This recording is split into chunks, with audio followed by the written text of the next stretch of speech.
And welcome to this edition of The Right Stand. 454 for, 2 against. That's the score in the Lok Sabha for the Mahila Nari Shakti Vandan Adhiniyam, or the Women's Reservation Bill. Ladies and gentlemen, the much awaited long-standing demand for this bill, the Nari Shakti Vandan Adhiniyam, has been passed in the Lok Sabha, and it will come up in the Rajya Sabha on Thursday, where the bill will be debated for nearly 7.5 hours. Now, through this bill, though this bill has been passed in the Lok Sabha, the opposition said that the bill is an election jumla by the BJP government, and we will get into the details of what was said.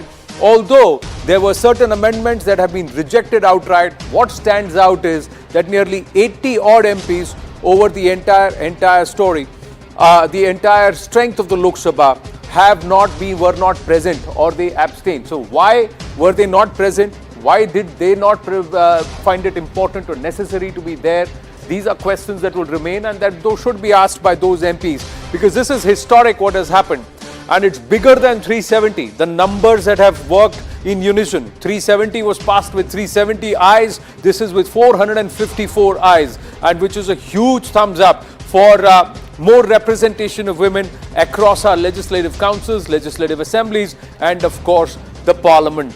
Let's quickly look at what were the opposition's points of view today and where were the largest demands.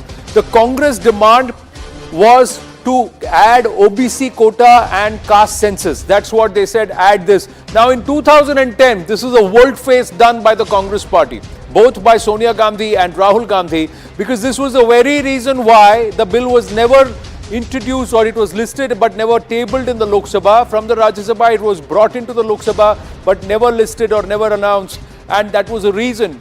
And Sonia Gandhi is on record in the past, while speaking here on CNN News 18, back then, saying that many within my own party and within my own alliance are against it.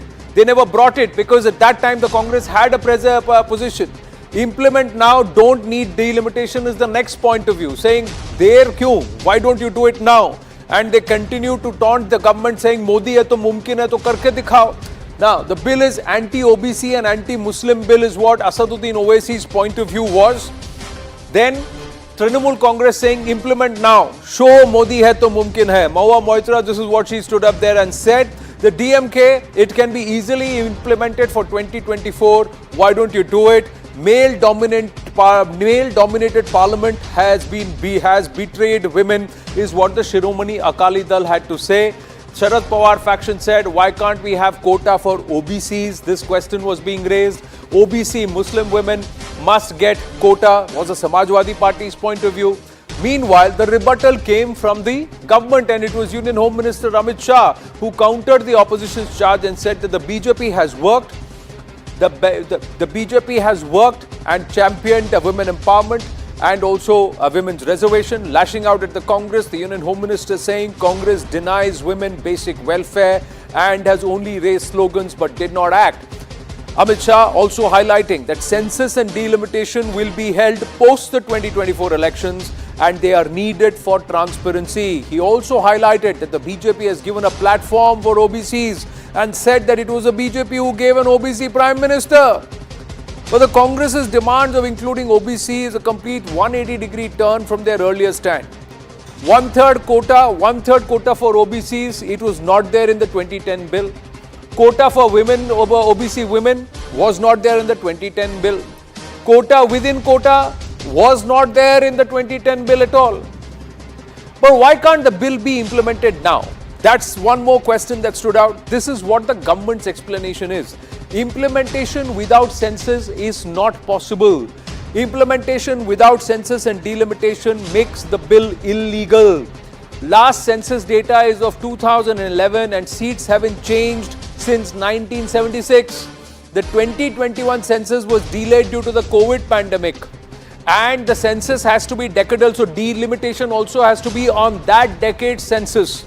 So had the census been put out in 2021, delimitation exercise could have happened, or this bill would have come only the next decadal census, that is 2031 census. Latest data is available. Bill will be implemented as per Election Commission's criteria. Women will actually get more reserved seats post delimitation because the seats itself will increase. Size of the Lok Sabha will increase. Changes in population ratio. India's population is over 140 crore now, and which is far, far greater than what was estimated in the census in 2011. So clearly, population base has changed. It's not basis area, but basis population density. That a lot of delimitation exercises are carried out, and that's why the census exercise has to be carried out, which Prime Minister Narendra Modi on the floor of the House also turned around and had said very clearly that it is his. He's going to treat it as priority, and one of the things that he must finish. And that's why I said by 2027, the census exercise, delimitation exercise will be finished, so that by 2029 Lok Sabha elections, the reservation is actually in place. Now, the BJP has cited Article 82 and asserted that the opposition's demand is actually unconstitutional. Here is what Article 82 says. Please understand this, ladies and gentlemen. The Parliament enacts delimitation after every census. Boundaries of parliamentary constituencies are actually drawn. Reallocation of seats is done after every census. It cannot be done. It cannot be done before that. That's the reason why. It cannot be done before that, and the delimitation has to follow that decade's census. So that's the story. But here's all the action that happened through the day in the Lok Sabha.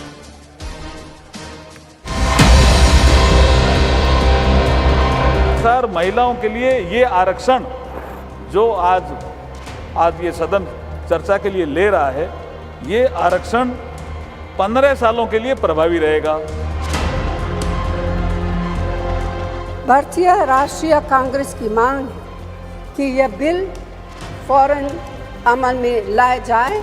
Schedule caste, schedule tribe, OBCs की महिलाओं के आरक्षण की व्यवस्था की जाए।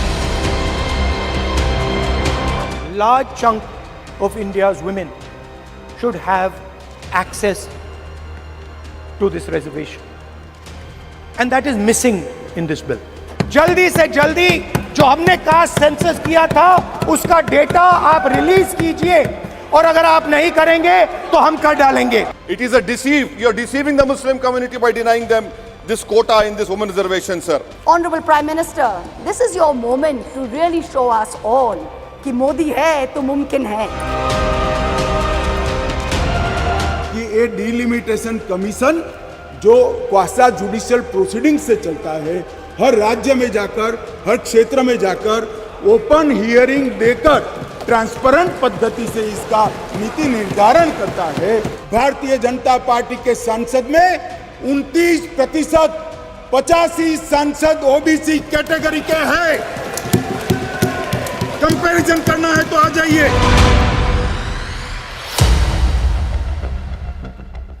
Anand Ranganathan joins us this evening on the right stand. Charu Pragya and Tehseen Poonawalla should also be joining us. Anand, your book is making a lot of waves, and between hopping from one lit fest to the other, I hope you've followed what's happening in Parliament, where parties and leaders are hopping from one position to the other between 13 years.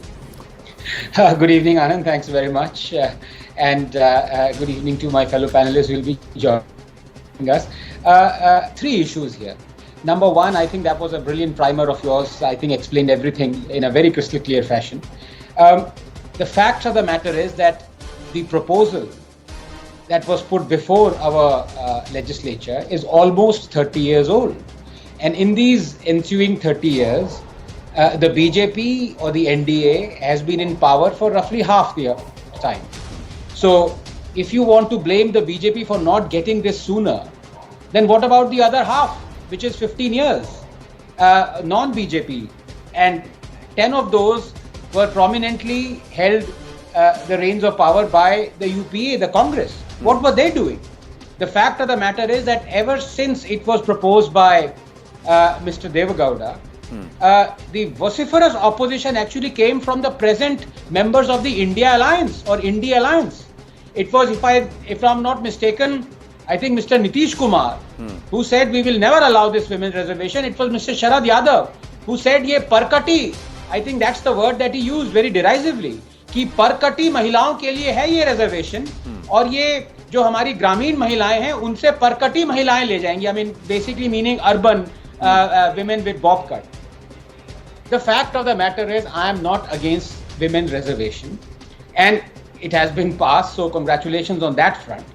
But one must ask why the double standards. And first of all, I think just before I come to that crux of the issue, Anand, to explain it in less than a minute, I also want to say out here that BJP has not put a single foot wrong here. They are absolutely right about delimitation. Do not go into this without first knowing the demographics and the census of each and every constituency. And Mr. Amit Shah is absolutely right. If BJP does it or proposes it, then Mr. Owaisi will be jumping and saying left and right, saying, oh, this is more communal bigotry on hand and you're purposely denying and making my constituency as a reserve constituency for women. So this has to be done in a very non-partisan manner, in an unbiased manner, which is what the BJP is doing. Where has it put its foot wrong? I do not know. But I want to say this, which is also, you can say, a condemnation of all parties.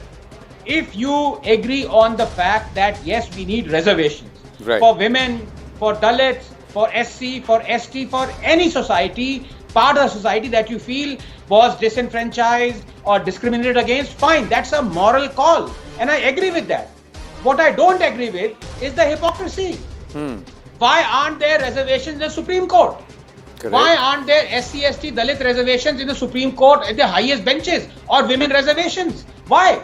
Why isn't there a women's reservation in the High Court when women are so poorly represented amongst the judges? Why are only 3% of our vice chancellors women? Why are only 10% of our women faculty in universities women? Do we not require reservation there? So why this double standard that you can have reservations when it comes to placating vote banks, but when it comes to justice, you suddenly remember merit? Is that not wrong?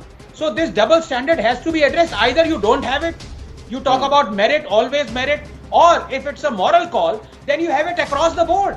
Why are you excluding the judiciary? That's totally wrong. You made a few fair points there, Anand, when you turn around and ask that what about reservation elsewhere? Why only as far as representation of people is concerned? And this was also conveniently done and said, okay, keep this out of us, don't take it everywhere else. The other aspect is there is no OBC reservation, even current electoral system. So why do they want it included only as far as women is concerned? Is that a backdoor to come back and say, all right, why are you giving it only to women? Give it to menfolk also and make sure that there is a separate OBC quota that stands. And then that moves over saying who will be OBCs, bring in all caste, creed communities who call themselves, who may have left Sanatan Pratha, but they continue to hold on to their jati. Allow us also to be part of this OBC list. So this is a big game that is there, that's open, that's on. But Charu Pragya, thank you for joining us on short notice because there is a lot of up and down that's happened because of the extended proceedings in Parliament. But 454-2. That's the score in the Lok Sabha. That must make you happy. Despite all the voices that came out and said, Abhi lao, kal lao, parso lao, and they also said that nahi, OBC quota bhi lao, sab kuch lao. Anand, you know, I've been discussing this over the last 2 days. I have said that agar bill ko samarthan hai, to debate kyun? Aur agar samarthan nahi hai, to ye pretense ki. And I am very glad that in the end, even those who have very strongly objected to reservation for women could not do so on the floor of the House and they voted in favor. Now, whatever were the circumstances that led us here, I want to thank every single parliamentarian, whatever party they come from, for voting for what is right. And I want to thank my Honourable Prime Minister for introducing this historical bill on a historical day. Now, this was the first bill to be tabled in the new parliament. I also think that all the debate and discussion around this bill stemmed from the fact that here is a opposition somewhat united, usually only united when it comes to opposing Modi, that cannot be involved in any kind of positive politics. Over the last 9.5 years, I have not seen any bill, however fantastic it is, that got the support of the opposition MPs, and that's sad. I don't think that's good democracy. That's just being very selfish, and opposing for the sake of opposition is not good democracy. That being said, all their objections didn't make sense to me. In fact, especially when it was Mrs. Gandhi herself who, after the passing of the bill in Rajya Sabha, had said that आप दीजिए, आपको OBCs को देने हैं ticket, आप अपनी party की तरफ से दीजिए ना, आपको 33% तक लिमिटेड भी रहने की जरूरत नहीं है. Who is saying that women are to be limited to 30%, 33%? I am saying give as many tickets as you want, to as many women as you want, from as diverse a background as you want. But just to drag on this conversation and try and make sure it does not happen again and it lapses again. I think that's not the right approach. See, they don't want it to lapse, but the fact is they are now putting the onus on the BJP and they're trying to bounce the monkey off their shoulder. But it also shows the fact that you did not show the political will. So how is it that when you were in government, you had a particular point of view and that changes when you move to opposition? And you try and turn around and say that this government is against OBC. You're telling an OBC Prime Minister that you are against OBCs. It's quite laughable there. Tehseen Poonawalla joins us. Tehseen, you've literally torn through traffic and made it in time to take the right stand. But please tell me, 454 to 2, at least the House of Peoples, has it taken the right stand with respect to this bill? Anand, whenever I'm on the show with you and my fellow Anand and of course Charu, we are always on the right stand. Therefore, we are sometimes right out of the action, but right now we are right in the action. But here, many congratulations to Charu, to everyone, to my fellow citizens via your news channel on this bill being passed. But let me say something that I told you on the day when I told you that the BJP is lying. They are not going to implement this bill. So Anand, when I told you, and that clip went very viral, and we spoke that day at outside Parliament. Yes, the bill is passed, but the bill will not be implemented, Anand. Nothing on the internet is recorded, say what I'm saying. Because the BJP is giving you vague dates. Anand, 2011 census report has not been put out. When will the 2021 decadal census be done? No date for that. You don't have it, I don't have it, Anand doesn't have it, Charu doesn't have it. After that, that record has to be put out. After that delimitation, after that this will come into effect. In effect, this bill will not see the light of day in 2029, not even 2034. That's point number one. One second, just one second. Just one second. Let your viewers understand it. They are completely lying. If the BJP was serious, they could have said, okay, 2024, this comes in, 33% for women comes in, and the delimitation will happen as it has to happen. The question is right, why didn't Congress do it? Therefore, Congress is out of power, BJP is not done it. Point number two. I challenge the BJP. If you are serious about women's reservation, forget the Congress. Congress is not serious, they're out of power. You are serious, give 33% women tickets in 2024. Forget the delimitation. Will the BJP give tickets? The BJP won't do it.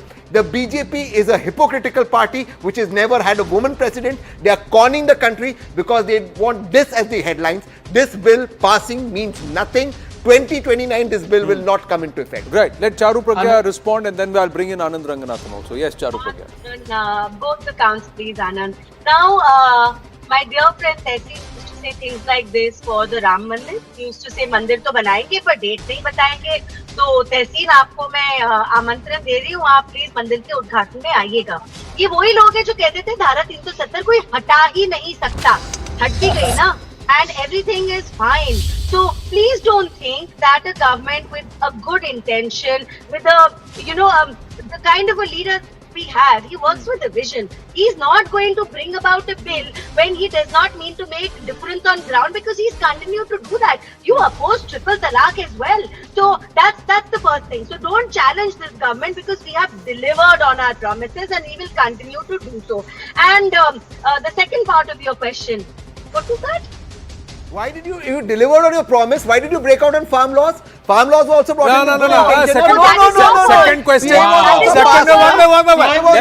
not break away from the second question. Let her answer the second question. Let her answer the second question. Let her. No, she said what is the second question? 1 second. Second question is the BJP itself is hypocritical. 1 minute. Let's not shout over it. The BJP itself is hypocritical, Charu Pragya, because the BJP also has never given 33% of its tickets. Neither has the BJP had a woman president. Party president. So, Anand, first of all, mine is the only political party in the whole country which has a 33% reservation for party posts for women. So Congress does not even have that. So out of the parivar, I don't know why you talk like you are very much in favor of women. Also, there is one more very hypocritical stand that Congress continues to take. Now, Tehseen's friend Priyanka ji talks about ladki hu, lad sakti hu. But इनके यहाँ ना सिर्फ उत्तर प्रदेश की लड़की लड़ सकती है, पंजाब में लड़की नहीं लड़ सकती, गोवा में नहीं लड़ सकती, कर्नाटक में नहीं लड़ सकती, हिमाचल में नहीं लड़ सकती. And that I have a problem with. So if you have something to say, why not make it blanket across the nation? Just a small statistic. Yourself, my friend. No, for that, just a small statistics. 40% hissedari is what the Congress had said. 1 out of 46 ministers in Himachal Pradesh and in Karnataka And the other question, now this is not my question, this is your own, I should say, yeah, he is your brother, your own brother's question, also a BJP spokesperson who is watching this, and he's asking me, Anand, ask Tehseen this. Are you okay with the government deciding which seats will be reserved and which will not be for women compared to the Delimitation Commission and the Election Commission? Are you okay with that? Once again. The point is, 1/3 seats could have come. No. Anand, stop. Anand. No, but One tell third me seats. about Let me answer. Karnataka, Let me Punjab, answer. Goa, Let him Himachal answer. also, na? One second. If Let him answer. Shehzad has exposed himself, because if you had the willpower, you could have done it by a lucky draw. With seats come in and 1/3 Lucky could draw. have 33%. It You could have come. It could have come in. Why not? No, Tehseen. Why not? No, Tehseen, why? it will become governance Tehseen, in it will India. be Is that Tehseen, how it is governance is? illegal. The whole process will be How is deemed it illegal? Who's saying it's illegal? You cannot. People will go to court and challenge it immediately. How? People will. How Tehseen, corporation Tehseen, let's not argue. It's done by draw. Please, No. let us- Let's okay, not can argue. you hear me out? Do you know how Can you corporation please? seats are done? Can you please Do hear you know me how out? corporation seats Can are you done? please hear me Has out? it been challenged? Yes. Can you? Has it been thrown out? Yes. Can you please hear me out? I heard it in No, Parliament. what I'm Honorable trying, Minister doesn't know the law. what I'm trying to tell you is that the sexes and this is decadal. So if you have the delimitation now, and if the census does not happen by 2029, beg your pardon, the delimitation and the census does not happen by 2029, then they'll have to wait for the 2031 census, immediately delimitation, and then only implement it. So Yes, that's but so you then why cannot did they take not do the 2011 and 2021 census? 2011 as base. No, Now, Anand, one second. I'll come back to you. You cannot take that shot at me and get I'll away. come back to you. Tell me one thing. So why the 2021 census not done? What is the date? Sir, the 2021 that census shows was an not intention. done because the government answered on the floor What of the is house the that 2 years. They started the process in 2019. It was COVID that disrupted Now what it, is and the they have date? not undertaken it because they want to do it after the 2024 elections. They Ah. cannot So do then- census before the 2024 elections. so that You means that cannot, you means cannot that- carry both the So then exercise. that- Let's not argue for arguing's sake. No, Anand Ranganathan, 10 Charu. seconds. 1 minute, Charu. 10 seconds. 1 minute, Charu. About the census. 1 minute, Charu and Tehseen. Anand Ranganathan. Yeah, he's put his hand for such a long time. No, थोड़ी देर Anand बाद- deserves to speak. थोड़ी देर बाद भाई का हाथ दुखेगा. Yes, Anand Ranganathan. Tennis elbow ho gaya. No, Anand, you may call Tehseen as a human, but I am convinced he's a cat. 900 नहीं 9000 चूहे खा लिए और अब हज की तरफ जा रहे हैं. Tehseen knows that he and his party makes mistakes, but he's absolutely silent. And he also knows that BJP will make the same mistakes. He waits for it. When BJP makes the same mistake, अरे ये देखो BJP की गलती, अपनी गलती नहीं दिखानी, BJP की दिखानी है. I ask him, yes, that question needs to be answered by Charu. That why did BJP wait for 9 years to bring this bill? Legitimate question hai. But I ask you that question as well. Why did you wait for 9 years? When you are saying that you were one of the proponents of the bill, not just 9 years, Tehseen, 16 years. So number one. Number two, and I say this again and again, I'll put you on the dock straight away.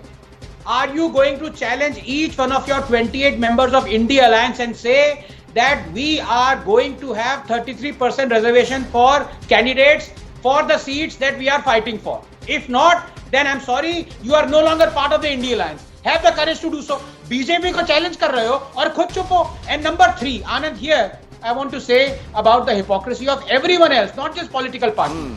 You know the shocking statistics? Only 12% of women judges in high courts or judges in high courts are women. None of the 25 chief justices of the high courts are women. Only 10% of Supreme Court judges are women. तो पहले अपने झरोके में देखो भाई. And I want both these parties जो कि supreme court से डरती हैं, ये कहें आज डंके की चोट पे कि supreme court, honourable justice Chandrachud, we want women reservation on the Supreme Court and the High Court. Say it. So benches can be constituted based on the balance, but that is again on caste and the community, but never on gender. But this is the bench that also espouses the concept of gender fluidity. But we are digressing. Let's come back and say draw of lots. 2024 में draw of lots का idea दे रहे हैं तहसीन Poonawalla. It's what happened. And saying it is not going to be illegal. My first thought is, I will be the first person to go to court and challenge this. You will get thrown out. You cannot have, no, representation of people cannot be at a, You've cannot not be read a the draw act. of lots. You've not read The the other act. point is, sir, your own alliance will throw you out. Your own alliance will go to court. The third point, so far, no party till date ever talked about OBC quota, and that means when I say the leading party, the Congress or this one, in the electoral process itself, the reserved seats are only for SC, ST. It's not there for OBC. Why this sudden OBC demand in women? That's another question. Charu Pragya wanted to say something. Yes, Charu Pragya. Why did you wait 9 years? You know, Tehseen When I say was you, saying the that BJP government. why the census process was stopped. COVID was one reason. The other reason was the fear mongering and misinformation which was being spread during the CAA protest. You cannot forget that. You know, the kind of statements that were coming out of that protest site, Tehseen, all of the people there were fear mongering and thinking कि census हो गया तो हमें देश के बाहर फेंक दिया जाएगा.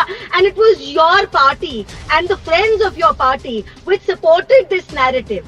Now you know why you need to allow the government to do its job and not always just be someone who becomes extremely negative. And Anand sir, I want to agree with you, and yes, I know our parliament is eventually also just a reflection of our society, and that's why we see lesser women in parliament, because we see less women on board seats, we see less women surgeons, we see less women senior counsels.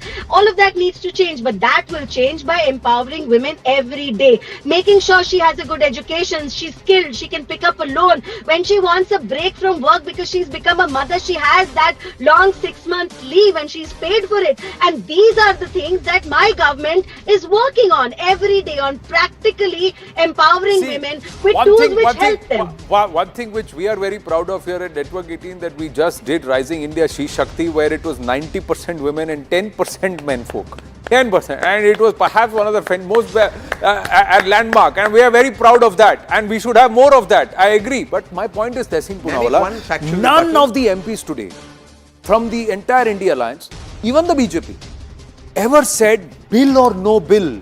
24 के चुनाव में 33% of our candidates will be women. I told you BJP are hypocrites. No, but what about India Alliance? 26 party है वहाँ. वो कुछ नहीं है. But one second, just one second. At least some of them have it in their constitution, like the Trinamool. If I correct me if I'm wrong. Let me just correct Charu on one thing, and it's a very important correction. Charu, the census comes under the Census Act. The NRC comes under the NRC Act. They're two separate acts. Just because they were both collecting data does not mean. Wow! No, they were not one. No, I'm just saying wisdom. I'm just saying इसी बहाने बोल दो. नहीं, ये भी बोल दो कि CAA 2019 is different, NRC is different, census is different. I am telling you, this government didn't even notify it. You people conflated everything. Anand Ranganathan, please tell me. Anand Ranganathan,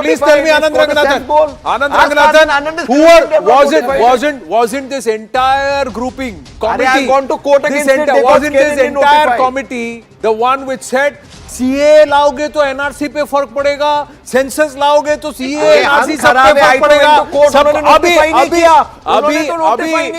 now इनमें से एक बुलंद आवाज यहाँ finally taking the right stand, saying they're all separate issues. Don't mix the right stand. But ask them, I didn't notify. Anand Ranganathan, final word. I've got to wind up. In 2019, as I said, you should have said it in 2019. I would have been very proud. I went to court. You didn't notify because I went to court. There, Charu Pragya, those who said कि क्या जरूरत है, आप खुद ही candidates को ये दे दीजिए, मेरी पार्टी में ही they are against it in 2010. Today they are saying give OBC quota. So they can change after 13 years. You should allow him. At least he is changing after only 4 years. No, I'm still in court. Changing his position after 4 years. Anand Ranganathan. On CA. Anand Ranganathan. As I said, my job here right now is to convince you, Anand, that Tehseen is a cat. You know, he was castigating Narendra Modi just now. He was actually browbeating Charu by saying, how cowardly of Narendra Modi to have gone back on the farm laws. Arey bhai, farm laws were in your manifesto, Tehseen. Point number 11, point number 19. You had even the Contract Act. Why did you go back on that? Because we didn't have the hoarding clause. One second, the hoarding clause. Those words cannot be used here on the show, sir. We didn't have the hoarding clause. The hoarding clause. They allowed for hoarding. That was the point. The Congress manifesto did not have allowed for hoarding. Come on, Anand, don't be selective. You are better than that. Not being selective. The hoarding clause was not there. The fact of the matter is, all those voices who stood there and made those noises were the ones who were opposed to those very objections points raised just about 13 years ago. So if they have done a complete volte-face, then it exposes them too. The fact of the matter now is, in the Rajya Sabha, the opposition will be bolder, Will they say something more? Will they say something constructive beyond what has been said in the Lok Sabha today? And the other aspect is, in the Rajya Sabha, will we get a commitment and a timeline that this bill will come into fruition before Lok Sabha 2029? The Prime Minister indicated that when he introduced the bill and the first day of Parliament session in the new Parliament. But let's see if that is reiterated and in concrete words and in commitment coming forward. Then also we'll have to wait and watch. Will the opposition work hand in hand with the government to ensure the census happens, ensure the delimitation happens, and ensure that the Women's Reservation Bill comes into fruition? Final 30 seconds, Anand Ranganathan, then winding up. Yes, you're absolutely right. The bill will be passed in 2029 by Yogi Adityanath and Rahul Gandhi. Then leader of the opposition will also say, yes, I pass it. No, bill doesn't have to be passed again. The bill doesn't have to be passed again. No, the bill, no, it will come into fruition. You will Yeah, have, you may have the next Prime Minister, whoever that person is in 2029, have 33% women representation in the House of People. Gandhi should be That Prime is what, Minister. whoever is the Prime Minister, 33% representation of women in the House of Peoples in 2029 Lok Sabha. That's what we'd like to see. Thank you very much to the lady and the gentleman. Thank you so much. We're going to take a very short break. When we come back, the entire treachery exposed. Entire treachery exposed. Justin Trudeau, is he a terror backer? Question mark. Stay with us.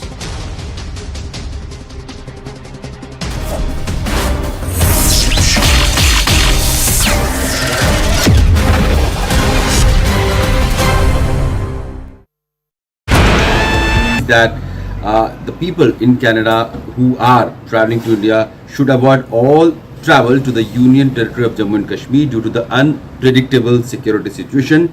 There is a threat of terrorism, militancy, civil unrest and kidnapping. This advisory excludes travelling to or within the Union Territory of Ladakh, and Canada has stated the advisory for India, marking it an exercise, a high degree of caution. That caution has clearly come in the wake of allegation that Justin Trudeau has made based on certain evidences that he has only with him. He has not shared with his parliamentarian colleagues or with opposition leaders in Canada or with any of the member countries of G7 or Five Eyes with whom he has been expecting some kind of support. In fact, there has been reports that says that USA has expressed its reluctance to be siding with Canada on the issue of Canadian government's uproar on alleged role of Indian agency on the killing of that Khalistani terrorist Hardeep Singh Nijjar in Canada. Justin Trudeau has also not got enough support from Australia, US, UK or France. Australia, US and UK, they have expressed their official statement, they're expressing their deep concern over the issue, and they have broadly opinionated that the law will take its own course and the law should continue its further investigation. Justin Trudeau is yet to give any solid evidence or substantiate what allegation he has put against India, charging Indian agencies' role. And meanwhile, we have seen multiple, groups in Canada. They have expressed their opinion on the issue. Canadian opposition leaders are asking for more evidences. There are MPs from Liberal Party of Justin Trudeau's party. They have expressed that okay, the law will take its own course, and they would like investigation to further go and reveal facts. But what facts, what evidence Justin Trudeau has with him on which he has raised this issue at such a high diplomatic level, that remains a mystery. We have it is unprecedented that Canadian government has expelled a senior Indian diplomat who was chief or of RNW in Canada, stationed in Canada. Reciprocating the same, Indian side has also expelled a senior diplomat from Canada, and this has further nosedived the already downsliding bilateral relationship. Just a week ago, Canadian government has also put a pause on the free trade agreement that India and Canada have been negotiating. So probably Justin Trudeau already had in mind what he was going to announce a week later, and in that context, he had paused those free trade agreement with India. Also, the latest travel advisory that has been announced by the Canadian side, they have been continuously asking Canadian citizens to avoid going to places where the militancy could be a problem, security issues could be a problem. Canadian Prime Minister has also said that India needs to take this matter with the utmost seriousness and we are doing that. We are not looking to provoke or escalate. So in a way, he was trying to bring down his anger with India when he was saying that he is not trying to provoke India, just that he wants to have an investigation and cooperation from the Indian side. India has already turned the allegation as an absurd and motivated, saying, in the past also we have seen External Affairs Minister saying that there are local or domestic political compulsion that is the reason why Canadian government has been reluctant to act against these perpetrators of Khalistani terrorism in Canada, even more, they have been at times siding along with these terrorist groups and terrorist sympathizers in Canada, and that has been a real security concern for Indian officials, Indian diplomats, deputed in Canada, Indian community members who have been living in Canada, the Sikh, Hindu and other groups from India who have been living in harmony and peace in Canada for the last several decades. But in the recent years, these elements, these fringe elements that Canadian government has called in the name of freedom of expression and democratic right to protest, they have tried to create a rift among the community member, and they have also raised some serious security concerns for India, for its sovereignty and territorial integrity when they tried to call for secessionist referendum and separate Khalistani state. So probably Canadian government is trying to look away from all those point of view of India's concern and trying to just portray India as a killer who has gone who has become an extrajudicial killer in a foreign land without putting substantial evidences in the public domain. As I've said, India and the government of India needs to take this matter with the utmost seriousness. We are doing that. We are not looking to provoke or escalate. We are simply laying out the facts as we understand them, and we want to work with the government of India to lay everything clear and to ensure that there is proper process. After Justin Trudeau, Canadian Prime Minister has alleged Indian agencies' role in killing of dreaded terrorist from Khalistan group, Hardeep Singh Nijjar in Canada in earlier this year in the month of June. There has been massive diplomatic fallout between the two sides. There has been expulsion of diplomats, senior diplomats from both the sides, and now Canada has also started to advise its citizens to have some caution in particular areas while traveling to India. The latest advisory that has been updated just 2 days ago has been, for India says that the people in Canada who are traveling to India should avoid all travel to the Union Territory of Jammu and Kashmir due to the unpredictable security situation. There is a threat of terrorism, militancy, civil unrest and kidnapping. This advisory excludes travelling to or within the Union Territory of Ladakh, and Canada has stated the advisory for India, marking it an exercise, a high degree of caution. That caution has clearly come in the wake of allegation that Justin Trudeau has made based on certain evidences that he has only with him. He has not shared with his parliamentarian colleagues or with opposition leaders in Canada or with any of the member countries of G7 or Five Eyes with whom he has been expecting some kind of support. In fact, there has been reports that says that USA has expressed its reluctance to be siding with Canada on the issue of Canadian government's uproar on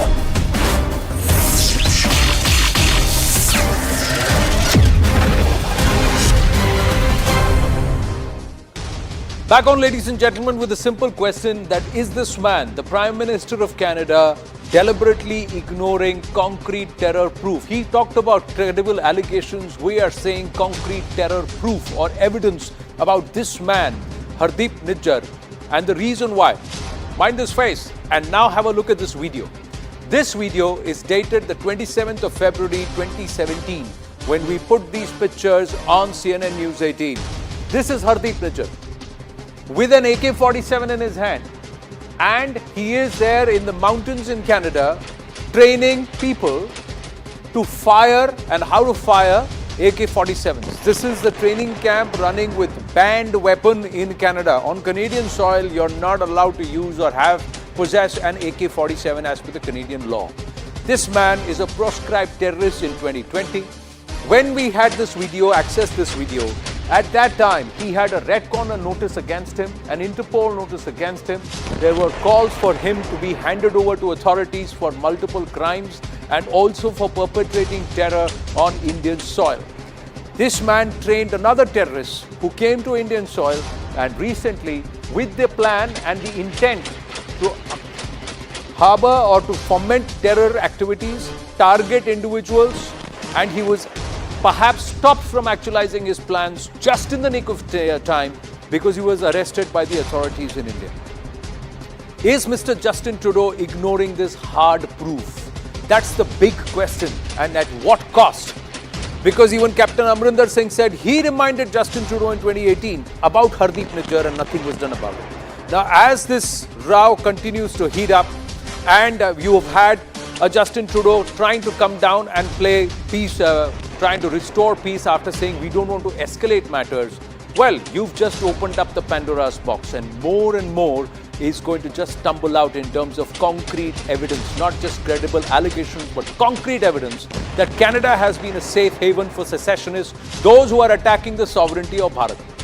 First claim, Canadian Intel Agency is also now claiming, and our group editor security, Manoj Gupta, getting us these details, that somebody within the Canadian intelligence system is also taking or walking Justin Trudeau up the garden path, whereas in terms of the facts of this matter and this entire K-menace is concerned, the agency is feeding Trudeau wrong information. That's the first claim. Second claim, agents hired by the CSIS or the Canadian Intelligence Services are reportedly from Khalistani groups, and the CSIS is preparing reports and information on K agents and sends it to the Canadian Prime Minister.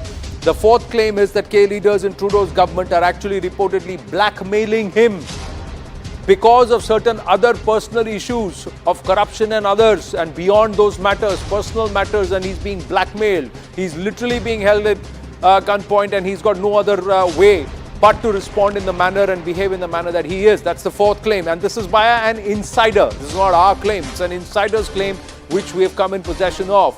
Trudeau pushed into a corner on diplomatic row by leaders who have clear Khalistani bent, and the claim is that the intel agency is covering up for any state crime perpetrated by Khalistani groups. The seventh claim that comes to the fore is that Nijjar is behind Ripudaman Singh's murder. Canada must come clean. Was Hardeep Nijjar not behind Ripudaman Singh's murder? Why is Ripudaman Singh's murder not irking Justin Trudeau? Or the murder of a Baloch activist not irking Justin Trudeau and are getting him to speak and question about the ISI's activities on Canadian soil? Ripudaman's murder angered his supporters, who in turn killed Nijjar. This is a revenge killing that's happened. It's internecine. Nijjar's murder is a result of a gang war and there is no role of the Indian government. That's what the claim is. Canadians are accusing Indian government only to turn Nijjar into a hero and perhaps milk an exact certain amount of political capital that Trudeau hopes or believes will perhaps resurrect his flailing campaign at this point. Via Group Editor Manoj Gupta, Group Editor Security Affairs, Manoj Gupta, there is also more news. The nexus of Pakistan and its ISI and its involvement in trying to not just recruit, radicalize and also send Khalistani terrorists onto Indian soil.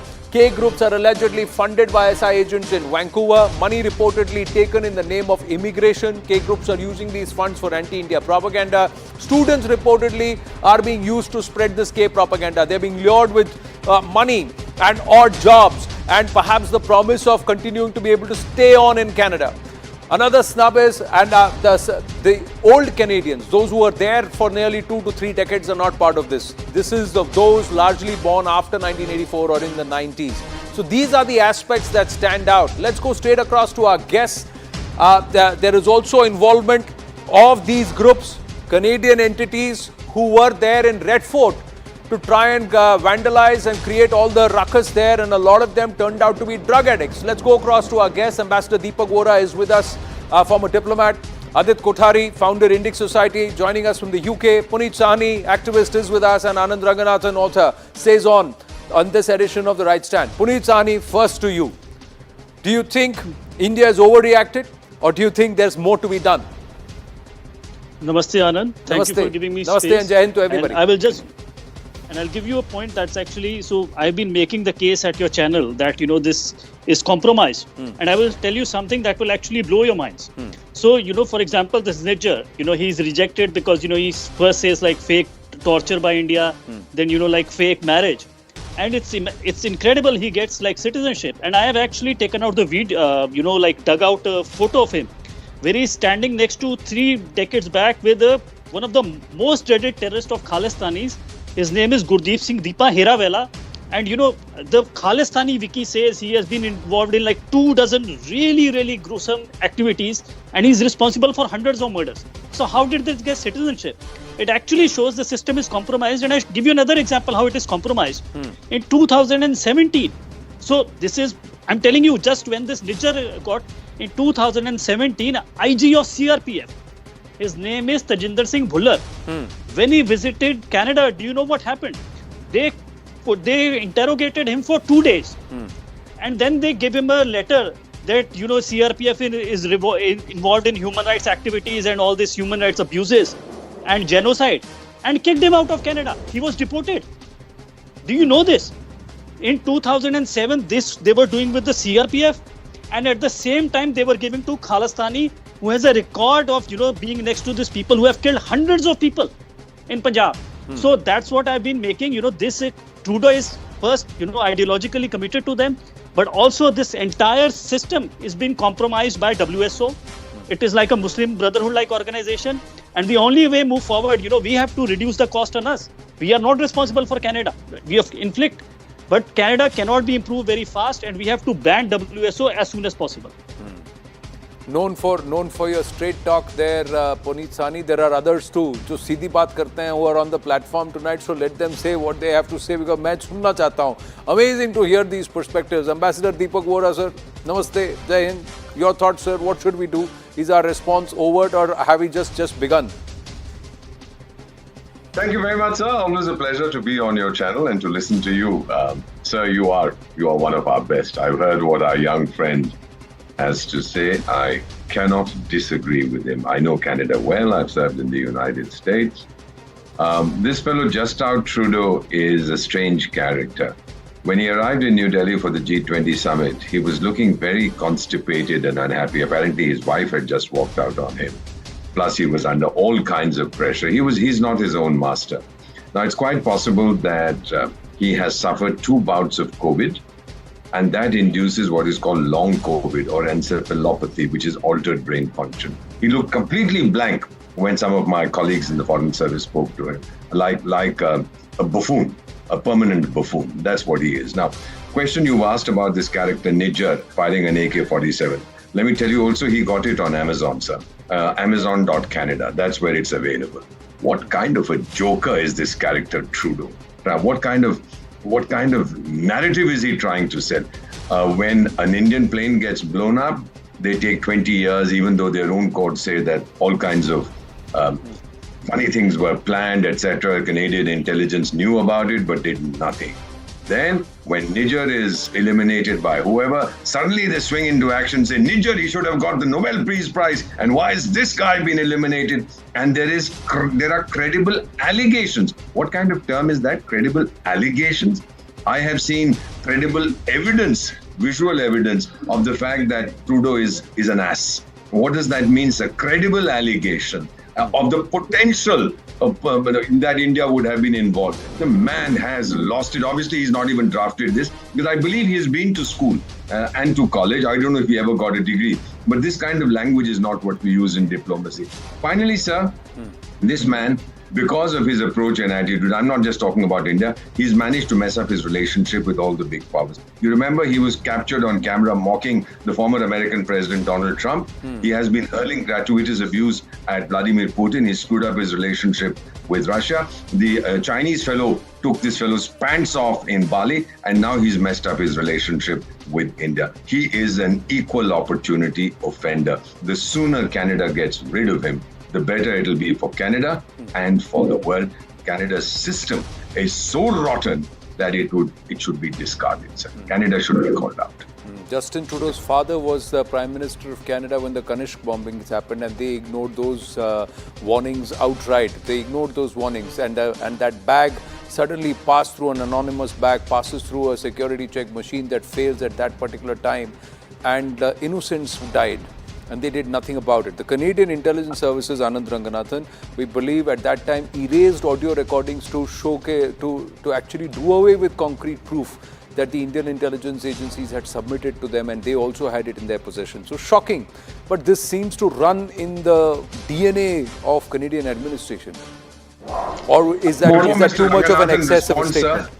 I just wanted to say that my new look is because I've just been to Guruvayur. So I give blessings from the Lord to all of you, sir. Thank you, sir. You are the elder, and I those surrendered my hair to the Lord Krishna. Those blessings are always welcome. Yes, Anand Ranganathan, and then Adit Kothari. Yeah. Yes, the DNA not only runs in the administration, unfortunately, it's in the family as well. In 1985, Anand, as you just said, Khalistanis blew up Air India Flight 182, killing 329 innocents. Miss Amarjeet Kaur, the widow of the ex-Indian Air Force and AI-182 pilot Captain Bhinder, SS Bhinder, claimed justice wasn't done. Our fight is ours alone, she said, crying. But she was right. All accused had walked free. And you know why?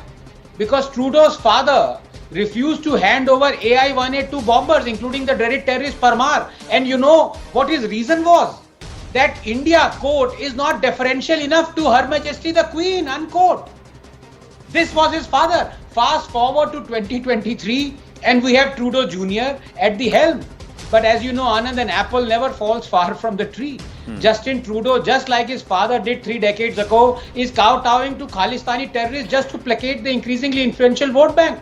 Honestly, Osama bin Laden should have taken up Canadian citizenship, because had he done so, he would still be alive. Quite possibly lounging about in a villa in Ottawa, just off Sussex Drive, with his 5 wives and 24 children, munching pizzas, guzzling non-alcoholic cocktails, watching CBC report on Canadian and American governments expelling each other's diplomats in an angry tit-for-tat. And as for hypocrisy of Trudeau, he is the same guy, Anand, who congratulated America for killing al-Zawahiri. He said, quote, "Killing of Zawahiri is a step towards a safer world. Canada will keep working with our global partners to counter terror threats," unquote. But when it comes to someone that India has designated as a terrorist, someone who was heading a terror outfit, who bombed and assassinated innocents, then suddenly Trudeau enters into an apoplectic fit. And this despite the fact that Nijjar was in Canada for more than a decade before he obtained Canadian citizenship. How? India had repeatedly demanded his extradition and was repeatedly denied. Why? Why was Trudeau quiet, by the way, when ISI killed a Baluch activist? Let's face it, Trudeau is the Rahul Gandhi of Canada. Both are unabashed dynasts, both jump into issues without knowing an iota about them, and then both leave it to their dynasts, au pairs, to disentangle them from the ensuing mess. Forever with an eye on the vote bank, the Canadian Gandhi, much like his Chinese Gandhi counterpart here, revved up with a Kumkar, bandana and kirpan by his hip for the Gurdwara run, like the temple run here. Earlier, Trudeau had displayed his monumental ignorance when he supported the anti-farm protest, without realizing that our farm bills, Anand, were all about giving the farmers a choice, like what Canadian farmers have. That's how progress and development happen, through evolution, Darwinian competition, through expunging monopolies and an overbearing state, through morally just capitalism. Trudeau has it in Canada. He didn't want it in India. But that's not what this is all about. Look, finally, just 1 minute. Trudeau, much to his own chagrin, is the fact that he is doing nothing to stop the funding of secessionist groups in Canada who want to foment trouble in India. Even Congress's Captain Amrinder and Manish Tiwari, whose own father was killed by Khalistani terrorists, were angry at Trudeau. Remember how the captain had refused to even meet Trudeau's minister Sajjan for this very reason? Yes, and now the attack on our temples, our embassies, and making of kill lists, the grisly tableau showing Khalistanis gunning down our ex-Prime Minister. And what does Trudeau do? Give patronizing sermons saying Canada stands for free speech. Rubbish. Our spine is now showing the true colors, and I'm very thankful for it. It's only started showing those colors. That's what many believe, because we've just got news coming through, and then I'll come to you, Adit. Stepping up on its crackdown on Khalistani terrorist campaigns in our country, the National Investigation Agency has announced a cash reward of 10 lakh rupees each for information leading to the arrested of listed terrorists Harvinder Singh Sandhu alias Rinda, Lakhbir Singh Sandhu alias Landa, and for promoting terror activities of the Babbar Khalsa International. A cash reward of 5 lakh each has also been declared for 3 others. All 5 are wanted in NIA cases relating to Babar Khalsa international terrorist activities aimed at disturbing Bharat's peace and communal harmony and spreading terror. So it's just slowly coming out as to what Bharat is going to do. Adit, somewhere do you think Justin Trudeau has just unshackled India? Because he shunned the diplomatic niceties and given India an opening. We had Ajit Doval meeting the Union Home Minister in Parliament today, so something's got to give soon. Absolutely, there is not an iota of doubt. I mean, Justin Trudeau's diplomatic errors are probably going to be the bloop up of the century. He's probably going to be in a diplomatic oblivion of absolutely nowhere in the nearing time to come.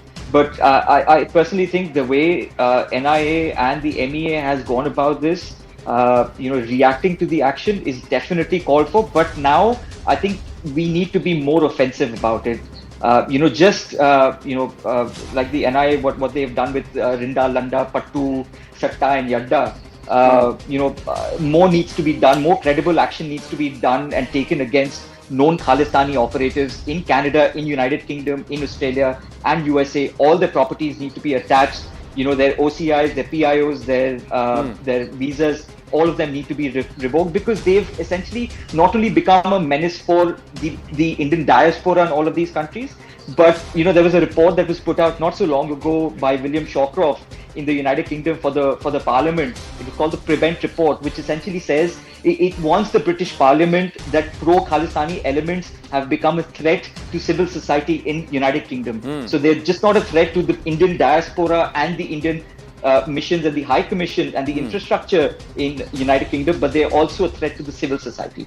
So I think United Kingdom somewhere has learnt about this. They've taken some credible action to pull down, the Ofcom in Britain has taken down the Khalsa TV in October of 2022.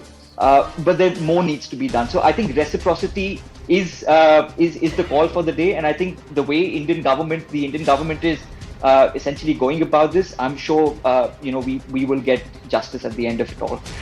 But more needs to be spoken about why this credible allegations is such a bloop up. I mean, India has provided umpteen number of dossiers to the Canadian government of how feral and vicious these Khalistani gangs are, how they operate, including the Brother Keepers gang, which is essentially a self-sustaining drug cartel, which essentially funds the SFJ, which is one of the main terror organizations, creating upheaval in India. So despite all of these dossiers being provided to them, they've taken absolutely no action.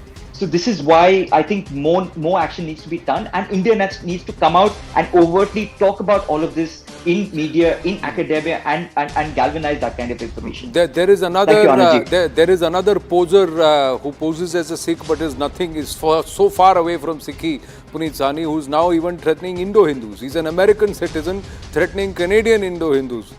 And he's deciding something on the 25th. Is that going to be the next point where we got to see what the Canadian administration does? Because they've not taken any action against somebody like that. So, Anandji, a couple of points. So, he's a clown. But I just say, what you said earlier, most of these people are born after 90s. I'll give you is actually people who have not lived in India. So, for example, one of this, Harmeet Dillon, she's in Republican Party. And, she has never lived. And you just see the animus. And she's supporting all this Khalistanis. So people who have never lived in India and they get brainwashed in this Khalistanis Gurdwara and then they speak all kinds of nonsense. So, she's a senior person in the Republican Party and she's retweeting and answering to every lunatic Khalistani account. That is one thing. And I will just say and really want to underline what Truff said, credible organization, I tell you. So the guy who gave the speech, I put the video, and this is before what the killings happened in Delhi. His name is Hardeep Singh Bagadi. He said, we will not rest till we kill 50,000 Hindus. One.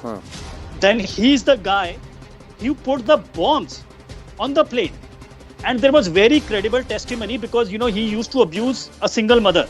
And he had taken, and he wanted to take his car to put the bombs. And she said, I am afraid that this guy is going to kill me and my 2 children.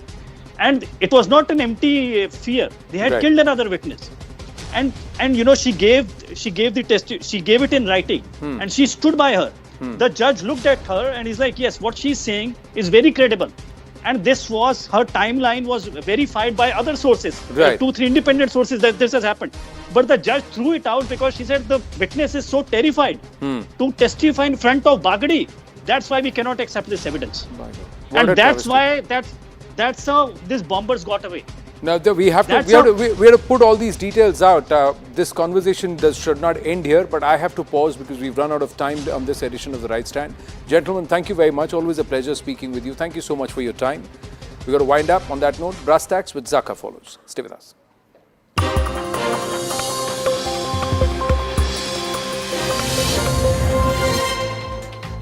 Good evening, this is Brass Tacks. I'm Zaka Jacob. The diplomatic standoff between India and Canada continues as India has now put out a strongly worded travel advisory to all Indian citizens planning to travel to Canada. This is, of course, in response to the Canadian advisory, which was updated for its citizens in the wake of this fresh standoff between Ottawa and New Delhi. Now, Canada's Five Eyes allies